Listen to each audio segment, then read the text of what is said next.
విశాఖ ఉక్కు ఆంధ్రుల హక్కు. స్టీల్ ప్లాంట్ రాజకీయం ఆంధ్రాలో ప్రత్యేకమైనట్లుగా పరిస్థితి మారిపోయింది. స్టీల్ ప్లాంట్ ని ప్రైవేటీకరణ ఎపిసోడ్ చుట్టూ ఏపీలో పొలిటికల్ మంటలు రేగుతున్నాయి. ఒకవైపు కార్మికుల పోరాటం ఆపట్లేదు, మరోవైపు నేతల విమర్శలు కంటిన్యూ అవుతూనే ఉన్నాయి. కేంద్రం నిర్ణయాన్ని మీరు అడ్డుకోలేదంటే మీరే అడ్డుకోలేకపోయారంటూ ఒకరిపై ఒకరు విమర్శలు చేసుకుంటున్నారు. ఇంతకీ ఎవరికి ఉక్కు పోరాటం? విశాఖ స్టీల్ ప్లాంట్ ప్రైవేటీకరణకు వ్యతిరేకంగా కార్మిక సంఘాల జేఏసీ అఖిలపక్ష సమావేశం నిర్వహించింది. విజయవాడలో జరిగిన ఈ సమావేశానికి వైసీపీ, కాంగ్రెస్, వామపక్షాలు సహా పలు కార్మిక యూనియన్లు హాజరయ్యాయి. ఈ సందర్భంగా ప్రభుత్వ వైఖరిని తప్పుపట్టాయి ఆయా రాజకీయ పార్టీలు. అంతన్నారు ఇంతన్నారు, స్టీల్ ప్లాంట్ ప్రైవేటీకరణ లేనేలేదన్నారు. మరి 32 విభాగాలను ఎందుకు ప్రైవేటీకరణ చేస్తున్నారు?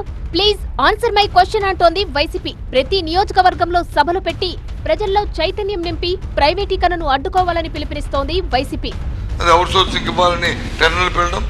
అయితే మీరు చేస్తున్న పోరాటం వల్ల, అందరూ చేస్తున్న ఒత్తిడి వల్ల దాన్ని తేదీని పొడిగించుకుని వస్తున్నారు. అది తేదీని పొడిగించడం కాదు, అది పూర్తిగా స్వాతంత్రంగా రద్దవ్వాలి. ప్రైవేట్ సంస్థల నుంచి పబ్లిక్ ఎంటర్ప్రైజ్ సంస్థలో ప్రైవేట్ వ్యక్తుల తాలూకా ఈ సర్వీసెస్ ఉండడానికి వీళ్ళే. వైసీపీకి టీడీపీ కౌంటర్ ఇస్తోంది. కేంద్రం నుంచి నిధులు తీసుకొచ్చి స్టీల్ ప్లాంట్ కు ఊపిరి పోస్తే ప్రైవేటీకరణ అంటూ తప్పుడు ప్రచారం చేస్తున్నారంటోంది టీడీపీ. 1-2 నెలలు ఉంటే మూతపడిపోయినటువంటి సందర్భం.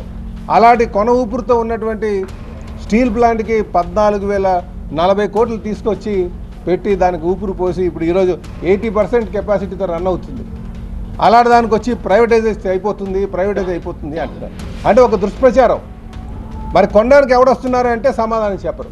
ఏపీలో అధికారంలో ఉన్న కూటమి మోసం చేస్తోందని సిపిఐ ఆరోపిస్తోంది. మీరు చేస్తున్నదేమంటే మాతో కలిసి పోరాటము చేయలేరు, పైగా మోసమేమి 11,000 కోట్లు ప్యాకేజ్ ఇప్పించాం కాబట్టి ఇంకా ప్రైవేటైజేషన్ గురించి ఎందుకు మాట్లాడతారు అంటారు.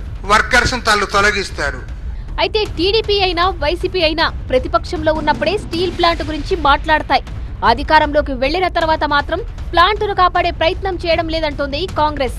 విశాఖ స్టీల్ ను ప్రైవేటైజ్ కానీయము అని చెప్పారు, ఆఖరికి రాజీనామా చేస్తాము అని లెటర్ కూడా ఇచ్చారు.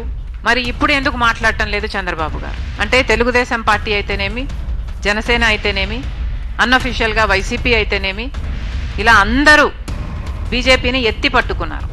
విశాఖ ఉక్కు ఆంధ్రుల హక్కు అనే సెంటిమెంట్ తో స్టీల్ ప్లాంట్ ఏర్పాటైంది. ఆ సెంటిమెంట్ చుట్టూ రాజకీయం రంజుగా నడుస్తోంది.